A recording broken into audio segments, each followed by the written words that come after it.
In this video, we are going to study about chronic inflammation. Chronic inflammation क्या होता है हमारा जब लॉन्ग टर्म के लिए इन्फ्लेमेशन होगा तो उसे हम कहते हैं chronic inflammation. It is defined as prolonged process in which the tissue destruction and inflammation occurs at the same time. इसमें हमारा tissue destruction और inflammation दोनों सेम टाइम पर होगा. इसके causes क्या क्या हो सकते हैं? chronic inflammation हमारे तीन वेज में हो सकता है. सबसे पहले बात आएगी हमारी chronic inflammation following acute inflammation. जब हमारा टिश्यू डिस्ट्रक्शन होगा is extensive, the bacteria survive and persist in small number at the site of acute inflammation. For example, in osteomyelitis, pneumonia terminating in lung abscess.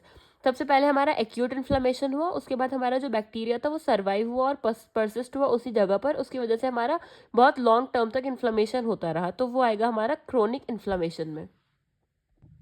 Next आएगा हमारा recurrent attack of acute inflammation. Acute inflammation के हमारे बार बार से attack हो रहा है. When repeated bout of acute inflammation eliminate in chronicity of the process. इसमें आएगा हमारा for example in recurrent urinary tract infection leading to chronic pyelonephritis. Next आएगा हमारा chronic inflammation starting de novo. इसमें क्या होगा हमारा जब भी हमारा इन्फेक्शन होगा किसी भी ऑर्गेनिज्म से जो कि हमारा लो पैथोजेनिसिटी का होगा वो हमारा क्रोनिक होगा, बहुत लॉन्ग टर्म तक होगा, फ्रॉम द बिगनिंग शुरू से ही हमारा क्रोनिक होगा, तो उसको हम कहते हैं हमारा chronic inflammation starting de novo. For example infection with mycobacterium tuberculosis. Next हम बात करते हैं क्रोनिक इन्फ्लेमेशन के टाइप्स की. Chronic inflammation are of two types, chronic non specific inflammation and chronic granulomatous inflammation. इसमें क्या होता है हमारा जो इंजूरियस एजेंट होता है it causes a characteristic histologic tissue response bye formation of granuloma, for example tuberculosis and leprosy. और chronic non specific inflammation में क्या होगा, जो हमारा इरिटेंट सब्सटेंस होगा वो प्रोड्यूस करेगा non specific chronic inflammatory reaction. इसमें हमारा फॉर्मेशन होगा ग्रैन्युलेशन टिश्यू का और healing by fibrosis. Is called chronic non-specific inflammation. For example, chronic osteomyelitis, chronic ulcer, and lung abscess. Now let's talk about granulomatous inflammation. What is granuloma? It is defined as a circumscribed tiny lesion about 1 millimeter diameter, composed predominantly of collection of modified macrophages called epithelioid and rimmed at the periphery by lymphoid cell. इसके हमारे centre में present है एपिथिलॉइड cell और हमारे periphery में present है lymphoid cell. जो word है ग्रैन्युलोमा वो हमारा दो वर्ड से डिराइव हुआ है. पहला है हमारा ग्रैन्यूल और दूसरा है ओमा.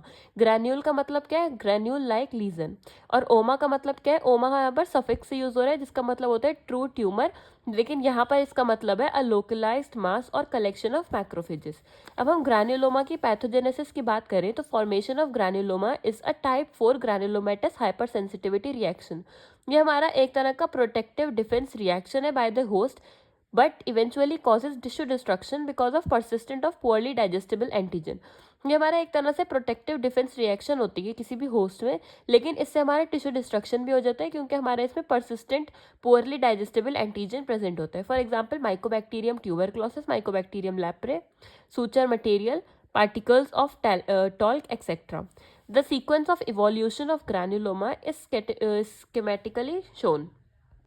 सबसे पहले हमारा सेल इंजरी हुआ for example by mycobacterium tuberculosis से, फिर हमारा फेलियर टू डाइजेस्ट एजेंट, फिर उसके बाद क्या होगा हमारा weak acute inflammatory response create होगा, फिर हमारा इनगल्फमेंट हो जाएगा बाय मैक्रोफेजेस, फिर इसमें हमारा परसिस्टेंस ऑफ इंजूरियस एजेंट वहाँ पर परसिस्ट करेगा.